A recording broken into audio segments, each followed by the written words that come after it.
Good morning प्यारे बच्चों। आज हम करेंगे वर्कशीट नंबर 35। सब्जेक्ट है सामाजिक विज्ञान, क्लास है 8th और डेट है 19 फरवरी। हमारा टॉपिक चल रहा है इतिहास में राष्ट्रीय आंदोलन का संगठन 1870 से 1947 तक। आज हम देखेंगे भारत छोड़ो आंदोलन और उसके बाद की जो घटनाएं घटित हुई थी उन्हें हम अपनी वर्कशीट में देखेंगे। सबसे पहले हमें पता होना चाहिए भारत छोड़ो आंदोलन किसके द्वारा शुरू किया गया था और कब शुरू किया गया था। तो भारत छोड़ो आंदोलन महात्मा गांधी जी ने शुरू किया था 1942 में, ठीक है। और इसी आंदोलन में, भारत छोड़ो आंदोलन में ही महात्मा गांधी का जो प्रसिद्ध नारा था करो या मरो, वो नारा भी इसी आंदोलन में दिया गया था। तो आपको ये 3-4 चीज़ें पता होनी चाहिए, बहुत ज़रूरी हैं। तो शुरू करते हैं आज की वर्कशीट। महात्मा गांधी ने दूसरे विश्व युद्ध के बाद अंग्रेजों के खिलाफ आंदोलन का एक नया चरण शुरू किया। उन्होंने अंग्रेजों को चेतावनी दी कि वे फौरन भारत छोड़ दें। गांधी जी ने भारतीय जनता से आह्वान किया कि करो या मरो के सिद्धांत पर चलते हुए अंग्रेजों के विरुद्ध अहिंसक ढंग से संघर्ष करें, ठीक है। तो मैंने आपको बताया था करो या मरो का नारा किसने दिया था? गांधी जी ने दिया था। कब दिया था? भारत छोड़ो आंदोलन के समय। और किस सन में? 1942 में, ठीक है। उसके बाद हम आगे देखते हैं।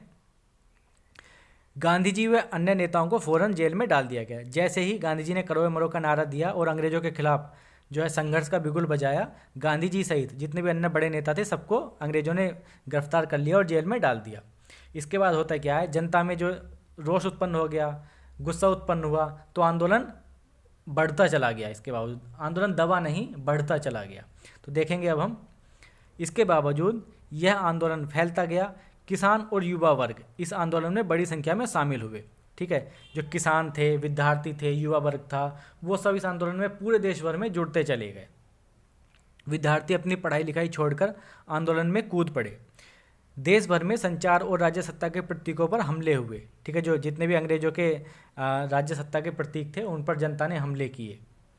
उसके बाद बहुत सारे इलाकों में लोगों ने अपनी सरकार का गठन किया। बहुत सारे छोटे छोटे इलाके थे जहाँ पर लोगों ने अपनी अपनी सरकारें भी बना ली थी कि ये हमारा क्षेत्र है, यहाँ पर हमारी सरकार चलेगी। उसके बाद इन सबसे निपटने के लिए अंग्रेजों ने बर्बर दमन का रास्ता अपनाया। मतलब जो हमारे क्रांतिकारी थे, जो आंदोलनकारी थे, अंग्रेजों ने उनके साथ बहुत साथ अत्याचार किए, बर्बर तरीके अपनाए, गोलियां चलवाईं। इस तरीके से आंदोलन का दमन करना चाहा। परंतु आखिरकार इस विद्रोह ने ब्रिटिश राज को घुटने टेकने पर मजबूर कर दिया, ठीक है। लेकिन हुआ क्या? हुआ इसका उल्टा। ये आंदोलन इतने व्यापक स्तर पर बढ़ गया कि अंग्रेज सरकार को घुटने टेकने पर मजबूर होना पड़ा, ठीक है। उन्हें भारतीय कुछ जो मांगे थी, जो भारतीय लोग मांगे कर रहे थे, उन पर विचार विमर्श करने पड़े। तो आगे देखते हैं अब हम आगे क्या दिया है। आगे है स्वतंत्रता और विभाजन की ओर। इसके बाद हमारी स्वतंत्रता की कहानी शुरू होती है। कैसे कैसे? पार्टी में मुस्लिम लीग ने देश के पश्चिमोत्तर और पूर्वी क्षेत्रों में मुसलमानों के लिए स्वतंत्र राज्यों की मांग करते हुए एक प्रस्ताव पारित किया। अब हुआ क्या? मुस्लिम लीग जो थी वो अपने लिए एक अलग देश, स्वतंत्र राज्य की मांग कर रही थी, ठीक है, कि हमें अपना अलग देश चाहिए। क्यों कर रही थी वो? मुस्लिम लीग को डर था, उन्हें डर लगा कि यहाँ मुसलमान अल्पसंख्यक हैं, कि जो हिंदुस्तान है अगर उसमें मुसलमान रहते हैं तो अल्पसंख्यक हैं वो, ठीक है, उनकी संख्या कम है। किसी भी लोकतांत्रिक संरचना में उन्हें हमेशा गौड़ भूमिका निभानी पड़ेगी। मतलब जो उनकी भूमिका रहेगी मुसलमानों की यहाँ पर किसी भी लोकतांत्रिक संरचना, मतलब जहाँ पर लोगों का शासन हो, जैसे वोटिंग डलती है, कुछ भी होता है, वहाँ पर जो मुसलमानों की भूमिका है वो इतनी ज़्यादा नहीं रहेगी, वो गौड़ ही रहेगी, ठीक है, कमज़ोर भूमिका रहेगी। उन्हें यह भी भय था कि संभव है कि मुसलमानों का प्रतिनिधित्व ही न मिले। मुस्लिम लीग को ये भी डर था कि हो सकता है कि मुसलमानों को किसी तरह का प्रतिनिधित्व ही ना मिले, ठीक है, उनके कैंडिडेट ही ना जीते। उसके बाद क्या होता है? 1937 में मुस्लिम लीग संयुक्त प्रांत में कांग्रेस के साथ मिलकर सरकार बनाना चाहती थी, परंतु कांग्रेस ने इस प्रस्ताव को स्वीकार नहीं किया। 1937 में चुनाव हुए थे, ठीक है। तो चुनाव में जो संयुक्त प्रांत था, उस समय जो राज्य थे, राज्यों में एक राज्य का नाम था संयुक्त प्रांत। उस राज्य में मुस्लिम लीग सरकार बनाना चाहती थी कांग्रेस के साथ मिलकर, लेकिन कांग्रेस ने इस बात को नहीं माना। तो इससे भी मुस्लिम लीग डर गई, ठीक है। उन दोनों के बीच जो फासला था और ज़्यादा बढ़ गया। कांग्रेस के और मुस्लिम लीग के बीच में जो फासला था और ज़्यादा बढ़ गया। उसके बाद होता क्या है? 1946 में दोबारा चुनाव हुए। पहले 1937 में हुए थे, फिर 1946 में दोबारा चुनाव हुए। सामान्य निर्वाचन क्षेत्रों में कांग्रेस का प्रदर्शन तो अच्छा रहा, परंतु मुसलमानों के लिए आरक्षित सीटों पर लीग को बेजोड़ सफलता मिली। इसका मतलब है 2 तरह की सीटें होती थी। एक तो मुसलमानों के लिए आरक्षित सीटें, एक सामान्य सीटें जहाँ से कोई भी लड़ सकता है। जहाँ से कोई भी लड़ सकता था, जो सामान्य सीटें थी, वहाँ तो कांग्रेस जीत गई। लेकिन जो आरक्षित सीटें थी मुस्लिम लीग के लिए, वहाँ पर मुस्लिम लीग को ही सफलता मिली, वही जीती। इसके बाद लीग पाकिस्तान की मांग पर चलती रही, ठीक है। जो मुस्लिम लीग थी वो पाकिस्तान की मांग निरंतर करती रही।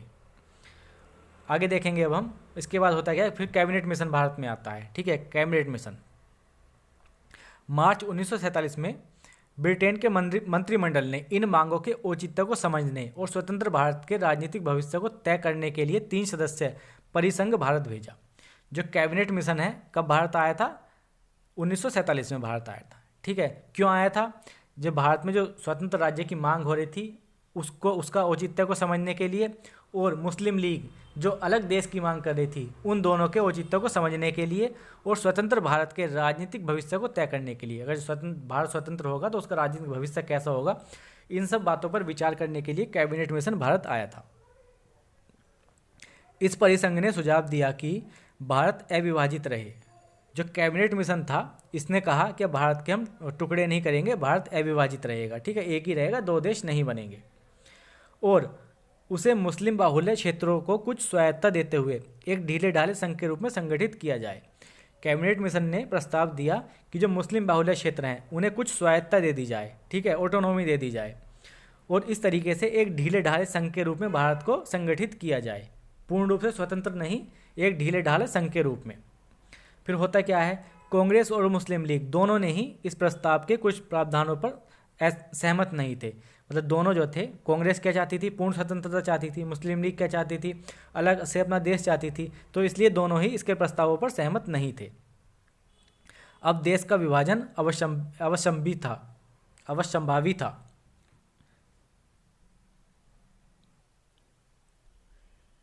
मुस्लिम लीग ने पाकिस्तान के लिए आंदोलन शुरू करने का फैसला किया, ठीक है। इसके बाद क्या हुआ, कैबिनेट मिशन के बाद मुस्लिम लीग ने पाकिस्तान के लिए आंदोलन करना शुरू कर दिया, और ज़्यादा व्यापक स्तर पर। फिर होता क्या है, मुस्लिम लीग ने 16 अगस्त 1946 ये डेट को प्रत्यक्ष कार्रवाई दिवस मनाने का आह्वान किया। इसी दिन कलकत्ता यानी कोलकाता, जो आजकल कोलकाता के नाम से बोला जाता है, में दंगे भड़क उठे जो कई दिनों तक चलते रहे। इन दंगों में हजारों लोग मारे गए। मार्च 1947 तक उत्तर भारत के विभिन्न भागों में भी हिंसा फैल गई, कई लाख लोग मारे गए। असंख्य महिलाओं को विभाजन की इस हिंसा में कथित अत्याचारों का सामना करना पड़ा। करोड़ों लोगों को अपना घर बार छोड़कर भागना पड़ा। अपने मूल्य स्थानों से बिछड़कर यह लोग रातों रात अजनबी ज़मीन पर शरणार्थी बनकर रह गए, ठीक है। यहाँ पर बंटवारा हो गया था, बंटवारे की कहानी बता रहे हैं कि कितने लोग मारे गए थे, कैसे कैसे किस तरीके से गए थे। इस तरह से ब्रिटिश शासन से स्वतंत्रता का यह आनंद विभाजन की पीड़ा और हिंसा के साथ हमारे सामने आया, ठीक है। यानी हमें जो ब्रिटिश शासन था उससे स्वतंत्रता तो मिल गई, लेकिन इस स्वतंत्रता के लिए बहुत ज़्यादा हमें अपना बहुत कुछ गंवाना पड़ा, बहुत कुछ दांव पर लगाना पड़ा, बहुत ज़्यादा पीड़ा और हिंसा झेलनी पड़ी। तो आज की हमारी वर्कशीट थी। अब हम इसके क्वेश्चन आंसर्स देखेंगे। हमारा पहला क्वेश्चन है, भारत छोड़ो आंदोलन किस प्रकार फैला। तो इसका आंसर हम कुछ इस तरीके से लिखेंगे, भारत छोड़ो आंदोलन के दौरान, ये कब हुआ था, 1942 में। इस तरीके से आप इसे ब्रैकेट में भी लिख दोगे। भारत छोड़ो आंदोलन के दौरान गांधी जी ने करो या मरो का नारा दिया और अंग्रेजों के विरुद्ध संघर्ष करने का आह्वान किया, जिसके बाद गांधी जी व अन्य नेताओं को जेल में डाल दिया गया। जैसे इन्हें जेल में डाला गया तो लोगों में रोष उत्पन्न हो गया, ठीक है, गुस्सा उत्पन्न हो गया, जिसकी वजह से आंदोलन ये बढ़ता चला गया।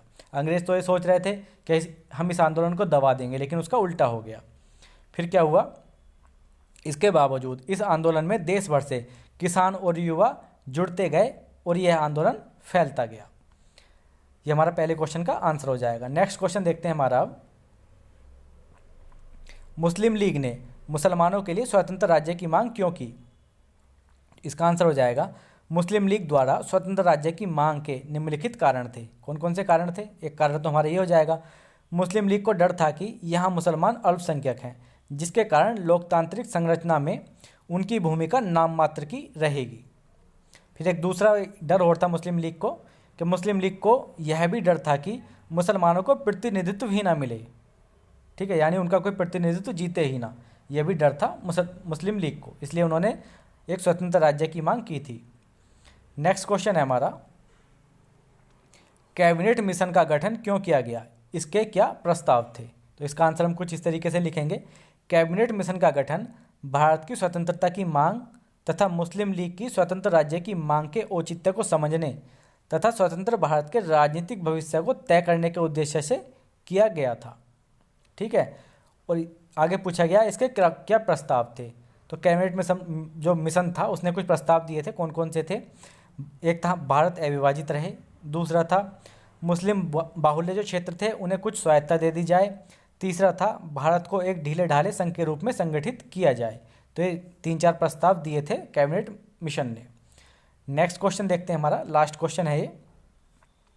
कांग्रेस और मुस्लिम लीग दोनों ने कैबिनेट में जो मिशन था उसके प्रस्ताव को क्यों ठुकरा दिया। इसका आंसर है कांग्रेस पूर्ण स्वतंत्रता चाहती थी जबकि मुस्लिम लीग अलग स्वतंत्र राज्य की मांग कर रही थी।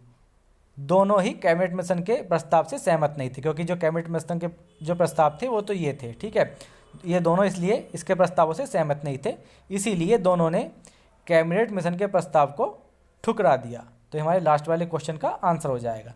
तो आज के हमारे ये 4 क्वेश्चन दिए गए थे जिनका आपको आंसर लिखना है। आपको वीडियो कैसी लगी कमेंट करके ज़रूर बताना। अगर अच्छी लगी तो वीडियो को लाइक करना और शेयर भी करना। Thank you, thanks a lot.